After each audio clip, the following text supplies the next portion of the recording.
Акмуллинский университет принял школьников со всей республики на региональном этапе Всероссийской олимпиады школьников по ОБЖ. Участниками интеллектуального соревнования стали около 200 обучающихся старших классов, победителей школьного и муниципального этапов. Я уже в Олимпиаде участвую не первый раз. В сумме это моя 4-я региональная олимпиада по ОБЖ. Какие уже были результаты?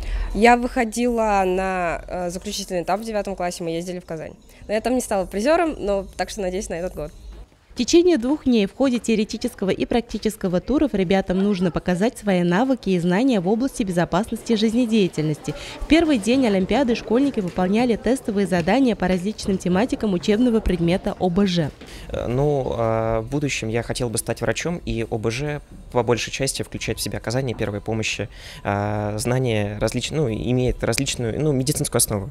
Практический этап Олимпиады представляет собой полосу препятствий, которую организаторы подготовили на учебно-тренировочном полигоне МЧС. На каждом задании школьников ожидает работа с реальным оборудованием и боевой одеждой, используемой спасателями, военными и пожарными. Мы находимся на участке, где ребятами будет выполняться стрельбы из положения лежа из этой электронной винтовки на расстоянии 10 метров. Мишень номер 8.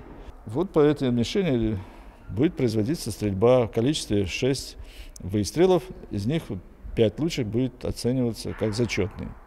В состав жюри Олимпиады вошли преподаватели кафедры охраны здоровья и безопасности жизнедеятельности Акмуллинского университета, учителя ОБЖ Республики Башкортостан и представители МЧС. Самая главная основа нашей дисциплины – это воспитать личность безопасного типа, устойчивого в разных ситуациях, умеющего оказывать помощь в разных ситуациях. Самое главное – самопомощь и взаимопомощь.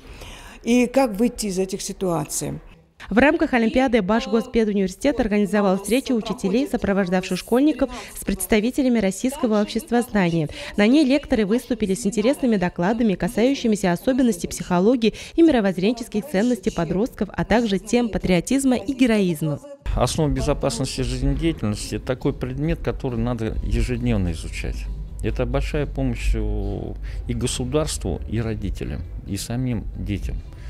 Потому что там включены такие вопросы, как в первую очередь сегодня государственная безопасность угрожает нашему народу. Поэтому это там рассматривается, как мы должны противостоять таким государственным угрозам. Результаты Олимпиады будут опубликованы на официальном сайте Центра «Аврора», а победители регионального этапа будут бороться за звание лучшего в заключительном всероссийском этапе, который пройдет на базе Акмуллинского университета в апреле.